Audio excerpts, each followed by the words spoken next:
Welcome to AMP, the platform for multisport age group athletes to showcase their journeys.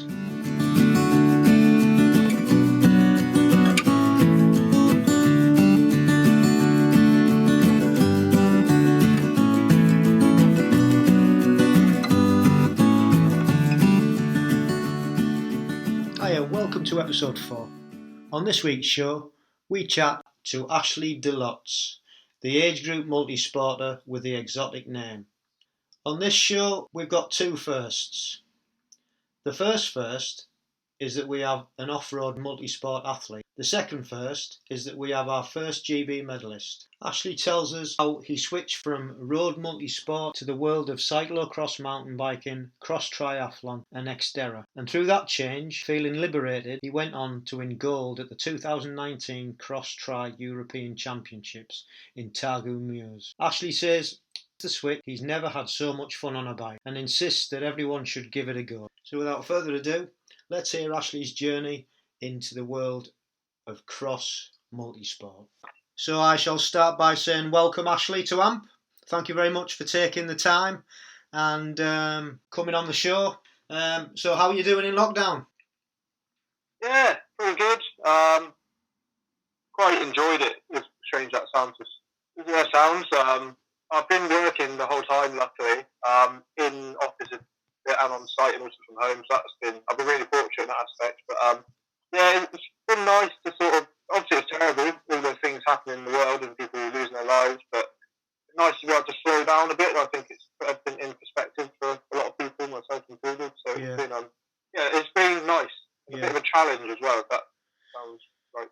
Yeah, challenging times indeed. First of all, your surname, that's a bit of a strange one. Where's that come from?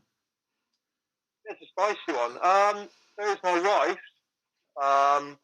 I chose to change when we got married because mine was Hodgetts before, and it's a bit dull, really. There's a lot of them in the world if you put it into Google and things. So I fancy a change. We're not actually 100% sure where it came from. It's something to do with like people moving around in the war and things. Something to do with like Dutch and French. Okay. The origin. Yeah. Yeah. So. Yeah. Mystery was good too. nice surname.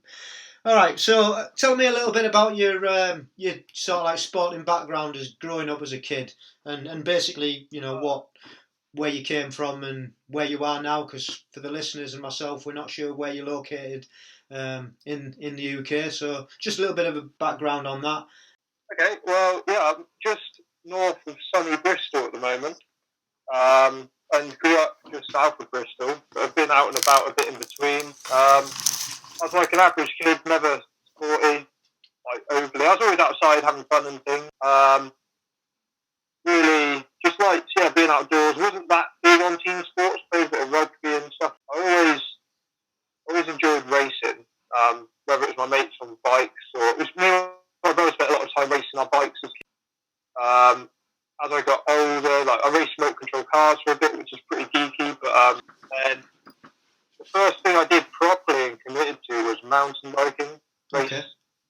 I grew up racing downhill mountain bikes, so no fitness, there is fitness involved, but not the same as triathlon. Did that for years, did it like nationally and stuff. Never great at like top 10, top 15 nationals. Probably more like top 15 most of the time. And yeah, did that for most of my teen years, and that was like the main sport I did. And gradually just lost the love of it a bit for some reason. Got big into surfing, even though I was based in Bristol, but managed to get to the beach and I was managing to just learn to drive, things like that. Yeah. And surfing sort of took over my life then. For a number of years. Travelled around a lot teaching surfing and working as a lifeguard. And then finally ended up going to university in Plymouth and spending a lot more time surfing and whatnot and studying sport, which was really interesting. Did a sports science and coaching degree, just like personal training and things like that. And then, just fell out of love with surfing because it was too variable, I think. It was great when you were like young and a student and things because you had all the flexibility. Once you get a job and you have to wait for the conditions to be right and then you've got to wait to make sure you're not at work, and it's just trying to line up so many different things all the time. And then if you have a bad day, a bad run session, it's not too bad. You can go for another one tomorrow. But if the surf's pumping and you have a bad surf yourself, you're like, oh, that was a waste, wasn't it? And, so I gradually fell out of love with that. And also, I'd injured my Achilles tendon in 2009, something like that, and it like calcified at the base. Right. So I had to have surgery to correct that. And I was sort of packed up life in Plymouth after that and became an engineering apprentice. That's sort of really where triathlon started, I think. I did do one way back. A friend, for some reason, had to organise some kind of low-key triathlon. For some reason, like all of our mates, he did a great job of just organising the triathlon for all of us, which was good. And we did it in the local swimming pool and things, and had a little bike group we went out. And that was my first experience, and it was awesome. I don't know what inspired it, but really enjoyed that. And how old were you? How old were you then? I was 19, probably. Right. Something like that. Okay. So how long was it between that? How long was it between that and your first proper triathlon? My first proper triathlon was in 2012. So and how did you sort of like get into it? How did it come about? About that same sort of time that I did the one with my friends, my dad got quite into it. And I was as well, but I had a few knee issues and things like that, so I didn't actually do one until 2012 when a friend of mine at uni was doing one, and she's a phenomenal athlete. Carla Haynes, she was a really good elite mountain bike racer and things. She was like, come along, my dad and I were doing it, so I went and absolutely loved it. It was just a sprint race. It was good. It was tough. It was down in Cornwall. And, it was a pool swim and out and back bike, out and back run. But it was really good fun. Really enjoyed it. And something tweaked inside me. I trained a bit for it, but like quite casually, if that makes sense. I don't have a coach or anything like that. And then I can remember before my Achilles surgery and before I moved up to Bristol, me and my girlfriend, who's now my wife, were having like dinner in, I think it was Credo for some reason. And I really want to like focus and do something properly and train for it, sports-wise or hobby-wise. Like really, my work's fine, but like to have a hobby, even if it was like model trains it, like go really hard at it. And she was like, yeah, fine, whatever, that sounds good. And then, it just so happens that 2 years later, that's what happened in triathlon. Because, I moved up to Bristol for this engineering apprenticeship, and I was cycling to and from where I live. Joined the running club just to meet some people and make friends. Thought it seemed like a good idea. And also started swimming at the pool because I missed surfing a bit and I quite enjoyed swimming. I've done a bit of swim training throughout to get fit for lifeguarding. I'd swum a bit, raced at uni. 2013, after all my Achilles had healed, I could get back into training properly. And then 2014, I did my first Olympic distance. I did another sprint race that year as well, just self-coached. That was really fun. Really enjoyed it again, and it sort of planted a seed. But I did all right in the sprint one, and not too bad in the Olympic as well. I thought if I really try and give this a proper nudge, maybe I can give it a twist. I sort of knew roughly about the age group thing. Ended up living in Scotland then in 2015 for quite a lot of it. Right. So I didn't do it much triathlon that year for work. Was that? That was work. Was at it? The end of 20. Yeah, that was just work related, like a placement thing. Whereabouts in Scotland did you move to? The West Coast. Right. Like by Glasgow. Okay. Out there, nice. Great part of the world. I'd definitely go back. I would consider moving up there if I could. Right, there's a good try up there, Monteith. He was a qualifier last year for Malmo, which is cancelled. But yeah, sorry. But it's a great triathlon if you ever fancy one up there. Really, really good. Okay, I'll have to check that out. It would be good to get back up that way. But just because I was up there sort of alone, and I joined the cycling club just to make friends and get out and explore and things. Spent all that summer really riding, which was nice. Then at the end of the year, I did another sprint and came second overall. And then decided to get a coach for the next year and try and do the whole age group thing in 2016. So how did you find out about the age group? Not entirely sure, to be honest. Oh no, that was it. It was at that race I came second at. There was a kid in a GBR tri-suit. I was like, what's all that about? And trying to get my head around it. So how's he got that? He's not a professional. But yeah, I had a bit of a Google and things, and looked on Instagram as you do, because everything was Instagram nowadays, isn't it? And found out about the whole age group thing. I was like, oh yeah, that sounds great. I'll go all in on this and give it a proper go. And set myself a goal of in 2016 to qualify for the sprint distance races. Okay. Nottingham was my first taste of a big race, if that makes sense. Yeah. Most of the others have been local stuff. That was an eye opener, and I did. Was that your first open water really swim? Bad. No. I'd done Bristol Harbour in 2013 or 2014, whatever it was. And I spent loads of time. I was fine in open water. Yeah. It's just had a terrible day out. I realised I really need to step my game up quite a lot. I think maybe we hadn't got the coaching quite right. Not the coaching, rather the periodisation, because a couple of weeks later I did another sprint race. It was just like a low key. It wasn't qualified, but I absolutely annihilated it. Yeah. I think maybe I just hadn't peaked quite at the right time. Yeah. Then I raced at Chatsworth House a month or two later, whenever it was.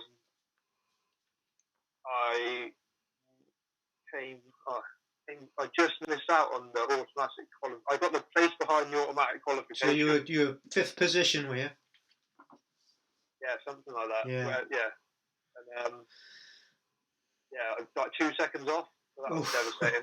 Painful. But I managed to get. Yeah, so that was for Dusseldorf in 2017. That was to qualify for. So you got a roll down place for that. And I got a roll down place. That was good. But 2016 was also the year that I accidentally discovered cross triathlon as well. Okay. Just for a mate selling a cross country mountain bike, and my coach was a bit into the Xterra stuff, and I despise triathlons, and I always say I'll never do one again every time I do one, because they're out there kill your legs. I don't know about you, they're just really uncomfortable. The thought of running on legs that have already been running bikes on is hideous. Yeah, I mean that's when our first race for GB was a duathlon, and I always say to pure triathletes, that duathlon's harder. I did a cross duathlon at the end of the year, and I absolutely loved it and did quite well at that. And I was like, maybe I should give this a twist. And I hadn't done any triathlons, so I was like, I'll do some of the Xterra races next year. And I also tried to get an ETU slot for the Europeans in Romania. I used my duathlon results, and then also used my Chatsworth House race, because it was a hilly course. There's about 300 metres of climbing in it, I think, on the bike. And the run was up and down a big hill. It was my evidence, and they gave me a slot, which was good for the ETU. So 2017 was a massive year. Xterra Cyprus at the start of that I had a year of just having a beating, really. Serving my time. So it was stepping up to Olympic as well, and it's obviously off-road Olympic. Yeah. Yes, a 1.5K swim, 30 to 40K mountain bike, and then a 10K trail run at the end. Had a bad race in Cyprus, but survived. Then went to Spain in May. Had quite a good race, but still got cramp and things. Whereabouts in Spain were you? Tarragona, which is near Barcelona. Yeah. That was a really nice trip, but it was quite good as well. So it sort of gave us all these random trips, like someone was saying on previous podcasts. We sort of had a bit of a holiday after, so 1 or 2 days, which was good to explore places. Then went on to Xterra Belgium, and I was just trying to survive. I wasn't actually racing at all of these, which quite annoying. But I didn't want to be just making up the numbers, And then went to Dusseldorf for the sprint race on the road that I'd qualified for the ETU, my first GB race, and had a mixed experience of that, both on and off the track as it was. Right. What was it that you didn't enjoy about it? It's a very different atmosphere. it's all a bit not too serious because everyone's there to win and do the best they can, but people are like having like freaking out because they can't decide between 25 and 27 mil tyres or something like that. You know, like things that aren't really going to make a huge, just things like that. And I don't know, it was just a bit of a weird experience. Just felt very out of place the whole time. Not because of the people in particular, but the whole trip for some reason. It was just a bit of a strange one, I don't know, having done the Xterra stuff, then travelling to Dusseldorf to swim in a crappy river in the middle of a city where you can't see your hand in front of your face, and then well, it was nice, it was close roads and things, but then to do a just over an hour race in horrible water and travel that way, and I don't know, it just really seemed a bit empty, and it wasn't as fun for some reason. I've done other road races since, so they've been fun. It was just something about that one event that wasn't fun. Yeah, it's strange. It was really well organised and stuff. And for whatever reason, things don't gel and go to plan, and you have a bad race or whatever, or a bad experience. Fortunately, they're sort of like the few and far between, I suppose. Yeah, absolutely. Yeah, it just didn't really click. But then a month later, I went to Romania for the EU, had a great time, and had a good race as well. Really liked going to Romania. It was a bit wild, a bit different. Whereabouts in Romania were you? To go to normally. Targu Mures. Yeah, I was at Targu as well. Fantastic place. Really impressed with Romania. Really impressed with Romania. Yeah, definitely. I love it. Definitely go back. Yeah, can't recommend it. Anyone listening, go to Romania on holiday. It's brilliant. Yeah, and cheap. Yeah, and cheap. Yeah, cheap. Doesn't get better. Even better, yeah. Nice place and cheap. But that was I did about 5th or something there, so I had quite a good race. I wasn't quite ready yet, you know, but it was still, I managed to race a bit. And then after that, I managed to go to Denmark, and in Cyprus and Denmark, I'd done well enough to get a Maui slot. Okay. Like the Ironman Kona equivalent for Xterra. And then we went on to Maui. Right. So it was, the fact that I'd done a bit better off-road, and I was having more fun doing it as well. Even though I was really struggling, I was racing better and things. I decided to pursue that a bit more. Can you just for those and myself who are not sort of like into the off-roading, can you just explain how the qualifying sort of like procedure works? So it's a bit of a weird one because it's almost like skiing in the essence that the sport doesn't really exist properly in the UK. You've got to go to Europe or elsewhere to do it. Okay. There are a few races, but they're quite few and far between. To get evidence is quite hard. So normally you need to either do one of the handful of races that year for cross triathlon, or you need it to then back it up with a Xterra type race, travel overseas to go do one of those. And what does that entail, that race? It's just an Olympic distance for off-road, basically. Right. But is it a duathlon or triathlon? No, it's triathlon. Sorry, this is a few years ago when I first qualified. There was barely any UK races. So they were taking like that mismatch of evidence a lot more. Like a cross duathlon where you've done quite well, and then you've also done a road triathlon, done quite well. Then sort of like, you can get in. But then nowadays it's much more like you need to go do an Xterra race or one of the UK races and show confidence. So it's changed a little bit, but it's still definitely doable. Just obviously you need to be fit to do both, but it's much more like a time trial effort on the road. You have to hold you hold just below your threshold basically, depending on distance you're racing, obviously. Whereas you're trying to smooth out that. You're holding threshold the entire time, but then you're doing efforts above it to get up over little lines and things. Yeah. And same for the run, and sprint out of corners and things like that on the bike and on the run. There's different sort of fitness. I guess it's essentially like a cross-country mountain bike race. Like a cyclocross. All after a swim. Like cyclo, I get that. I get cyclocross. I watch all the cyclocross on Eurosport. Love it. Can't say I've ever done one, but Everyone did. Cross-country triathlon. Cyclocross is the most fun I've had on a bike, I think, ever. So after that race... So, yeah, after Hawaii, went to Hawaii, and we made it to our honeymoon as well. And spent, like, about 3 weeks out there. Wow. But obviously I've smashed the credit card pretty hard during 2017. So 2018 was a quiet year. I did races, one which was like a double sprint distance, like Birmingham way or Worcester way, or the other. And then did the ITU Worlds.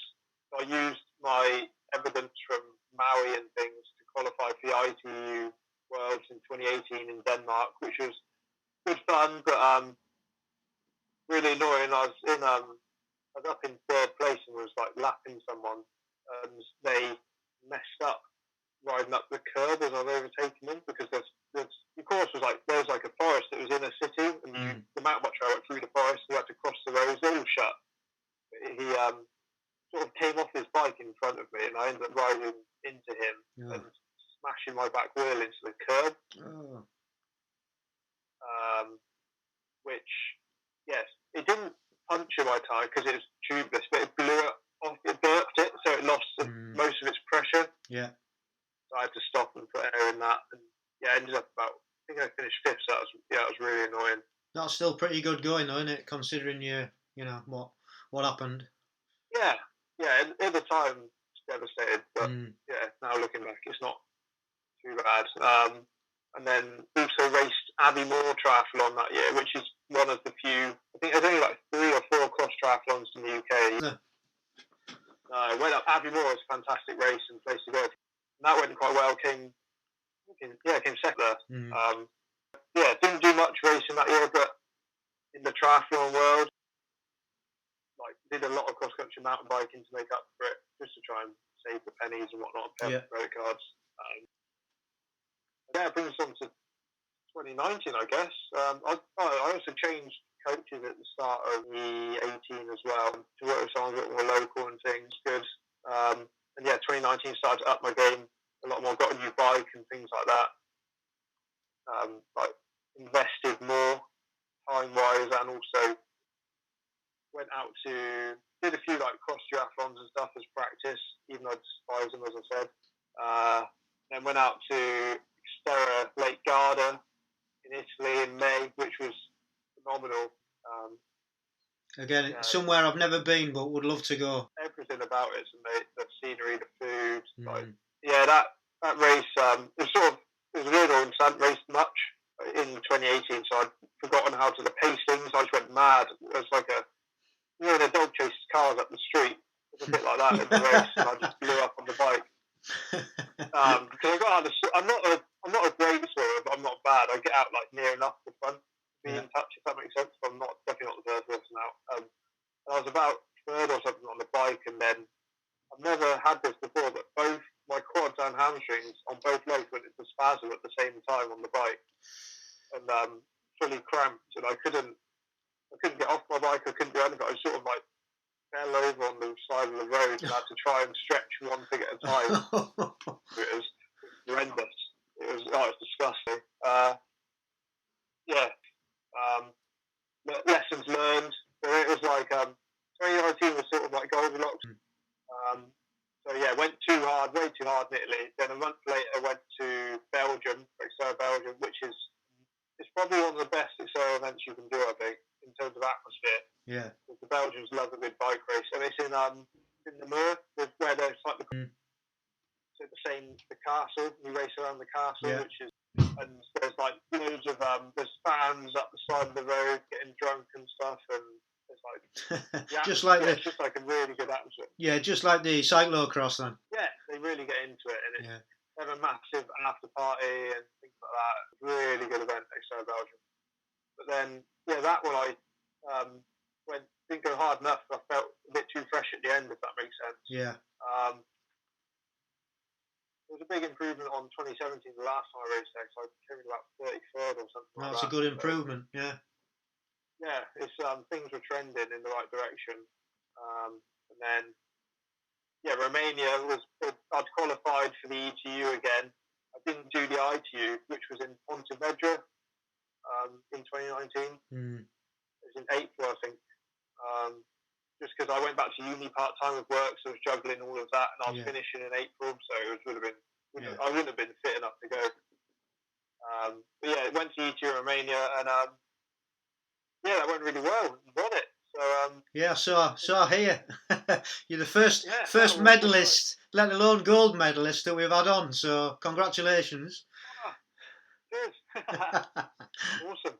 That's cool. Well, actually, you're the first sort of exterior cyclocross guest we've had on as well. It's usually triathlon. Well, it has been up to now, me included. So it's nice to have a mix up and have something different on. Ah, cool. Well, that's good. Well, it just shows, other multi-sporters that there's more to it than duathlon and triathlon, isn't there? Yeah, and that was 2019 really. Like, did the race in Romania, and then like that was great. As always with a big event, that was a shrug it off pretty quick, and then the standard thing, when you build up and get so fit, and then it's almost like the emotional release as well, isn't it? Yeah. It's like if you've been really busy at work, and then the mountain bike national champs, that something didn't feel quite right with my hamstring, and then a week after that, doing some efforts, I tore my hamstring quite badly. That was the end of 2019. Right. I was meant to go out to Luxembourg, to Xterra Luxembourg in September, and managed to get fit for a cross duathlon in December, where I tweaked my hamstring again, but it was still great fun and got out in the mud, which was nice. Excellent. And that sort of brings us up to where we are now. I had big plans for this year because in Romania I would have finished quite right in the elite field, and I was about 2 or 3 places off of meeting the elite criteria. Right. The goal this year was to try and step up again. Yeah. And I finished uni and things as well, part-time with work. So I was back at work full-time, which is a lot easier. So the plan was to maybe give it a good nudge, try and get back to Maui to try and win age group overall there, and try and maybe get an elite ticket for 2021. But I had Xterra Greece in April lined up, and I was meant to go out to race Xterra Oak Mountain in Alabama this year, but both of those have been canned. Greece has been moved to October, but we'll see what happens with that. Yeah, that's it. You can't plan anything at the moment, can we? It's just we've got to see what happens. And currently, I've qualified for the ITU in September in the Netherlands, but who knows if that will be on as well. Well, if it is, I'll see you there. It's been a strange one, but I've also, luckily, everything's been cancelled because I've had a few weird health things, just like a bit of a metatarsal injury in my foot, and I had a random. I just fainted one day randomly, so they wanted to look at my heart and things, which was a bit funny for a couple of weeks, but it's all fine, so that's all good. Yeah. So it's been a bit of a strange one. So I've been glad that there's not been any races to worry about to a degree, but loving doing all the base miles and getting everything on, having fun, I guess, at the end of the day. That's what it's all about, isn't it? So. Yeah, I think you're dead right. Just at the moment, just having fun, and it's probably your body's way of telling you that you've got nothing coming up, so just take the time out as much as you can, as much as we can. And so you've touched a little bit on your coaching. You've been coached, it sounds like, for quite some time. How does your structure, your routine, how has it changed from the beginning to sort of like now? You mentioned periodization, but how has it changed from sort of like when you started to changing coaches to actually now? What's the difference in it all? Because I did like my sports science and everything. I was coaching other people and training them. Yeah.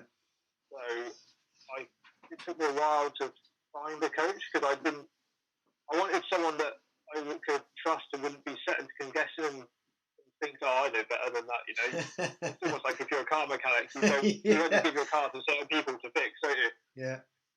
So I found my first coach through a friend, which was good, and he was great. He, really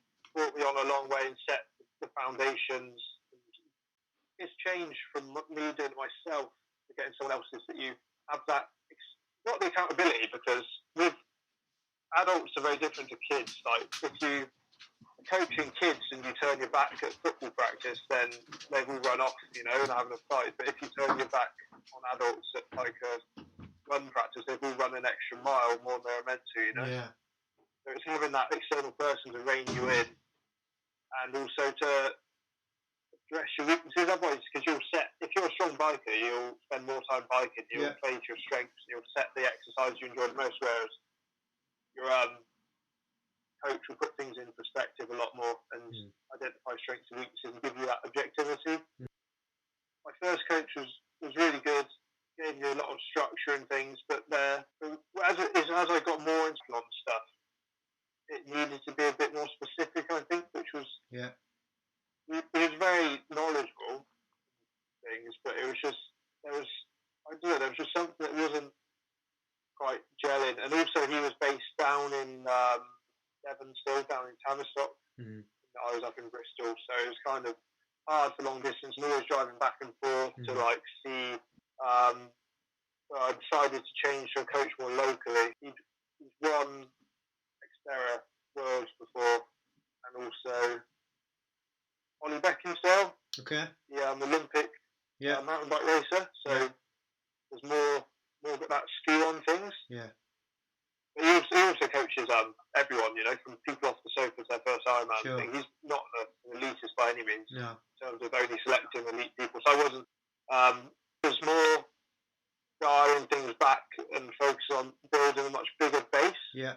When I was coaching myself, I was putting a turbo on like a moped engine. Then it was still not quite enough focus on the base. Now we've gone quite heavy focus on the base and dialing back the intensity. Different structure, like maybe even 80% of, maybe not that high, but a high percentage of my work is a lot slower than people think it would be. Yeah. Because speed kills at the end of the day, doesn't it? Absolutely. And I also race a lot more now, if that makes sense. To try and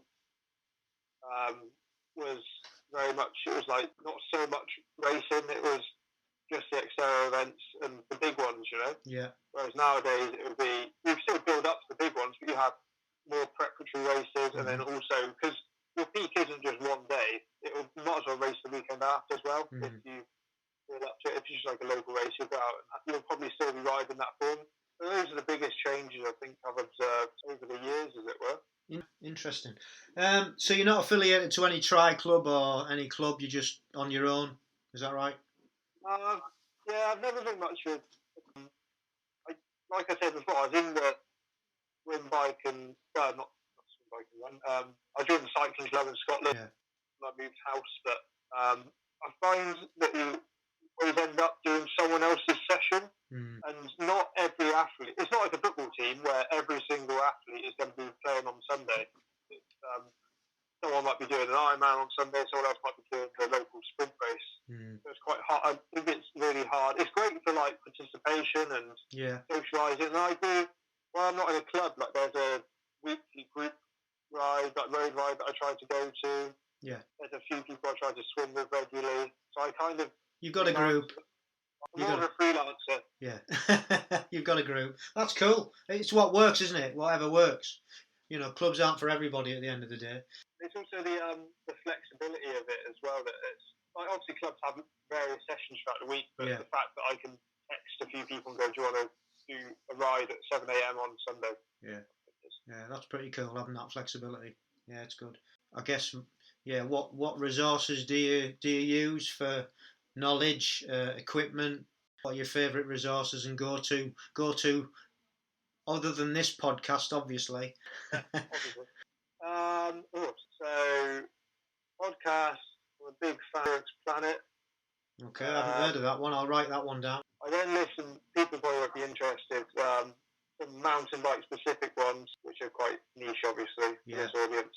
But the other one I'm really into is Be With Champions by Greg Bennett. Okay, heard of that one. Really good, and he interviews people from all different sports. Like right. So that sounds what good. I'd really recommend. Yeah.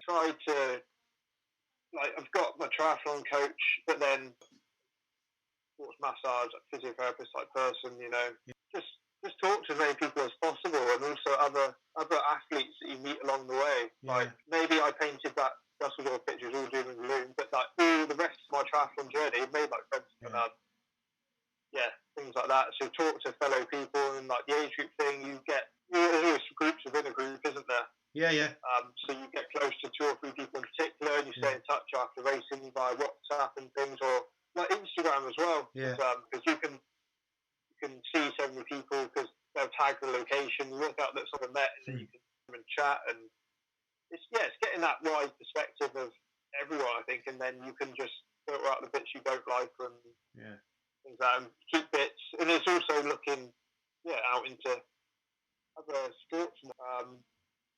So like I ride my mountain bike with a lot of mountain bike racers, both marathon and like just Olympic distance, and they're great to chat to. So it is all training at the end of the day. It doesn't matter if you do a swim, bike, run, or just biking. The way you stack it up, you've got the same goal to win a race at the end of the day, haven't you? So that's it. I think it's just taking an eclectic approach and just being a sponge, really. Knowing when to say no to things, resource, whether it's something you're reading online or whether it's like an invite to go to a free coach that you think is, or maybe question it a bit, and then just saying yes as much as you can to everything else and throwing yourself into things.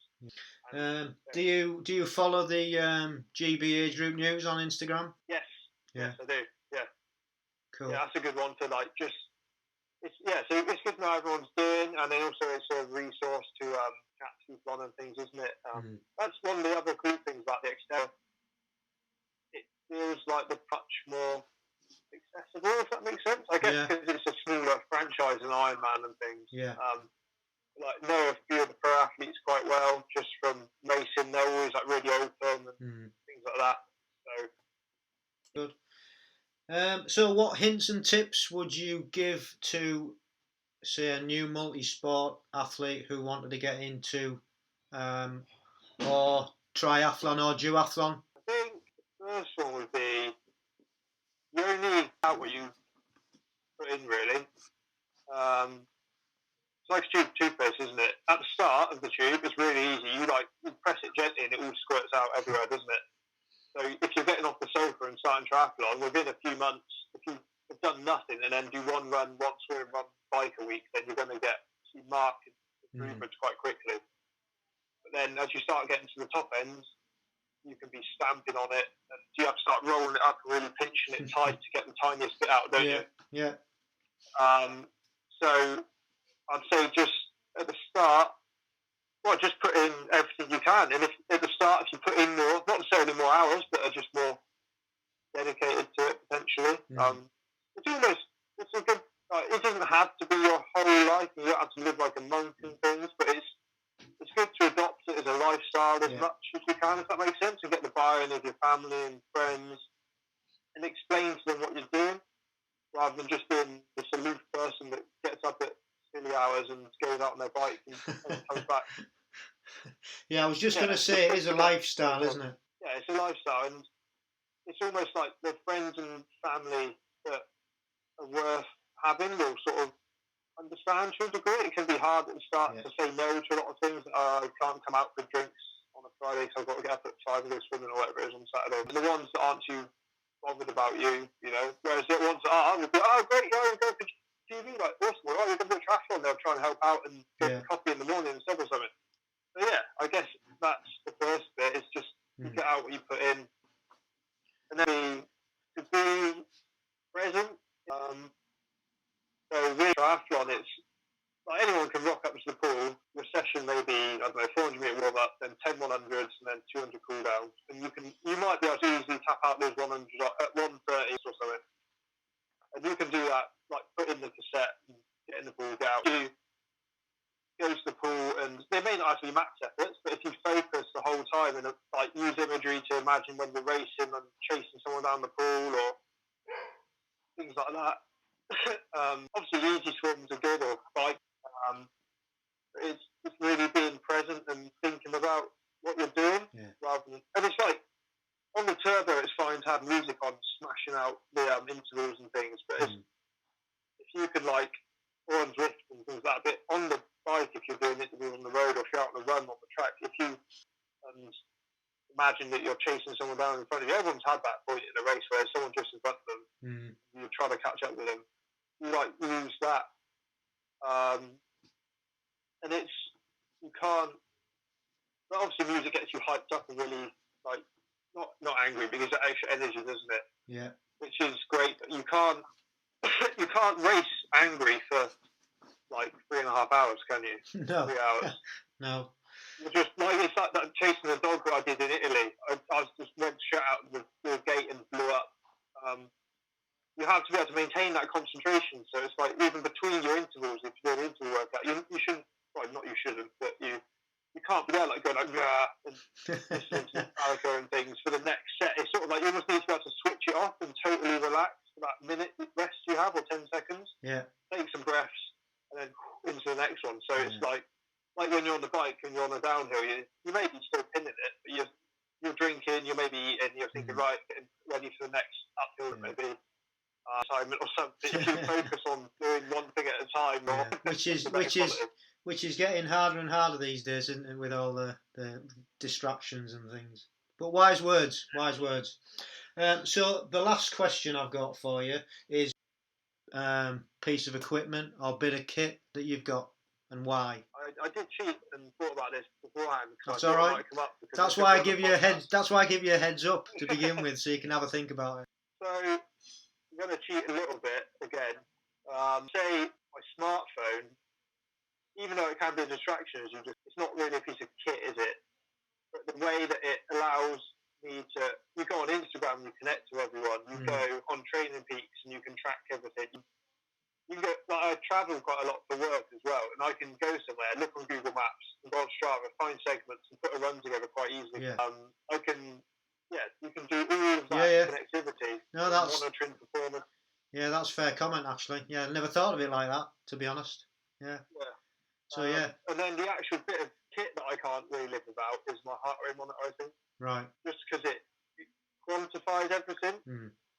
So those days where you get up and feel fresh, and you go out for a run, you may be running without realising it in, I don't know, zone 4, but because it's sunny and you're having a great day and the birds are singing, that you go way too hard on your recovery run. But if you have a heart rate monitor on, you can then you need to rein this back a bit,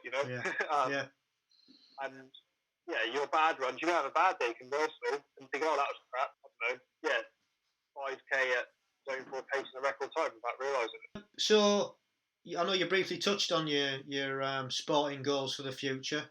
Is it trying to go for the elite? Yeah, I think so. I mean, I'm no spring chicken. I'm 31, getting on 32 this year. Yeah. So, but I think triathlon's one of those brilliant sports where you don't really come in. I did lack a bit of endurance from not doing it as a kid. Yeah. I guess the plan is just to keep having fun, try and like win the age group overall stuff, and then that'll. If the elite thing happens, it happens. If it doesn't, then I'll just keep knocking on the door and see how it goes, I guess. Yeah. Cool. Excellent. Well, thank you very much for spending the time and come to talk and sharing your journey.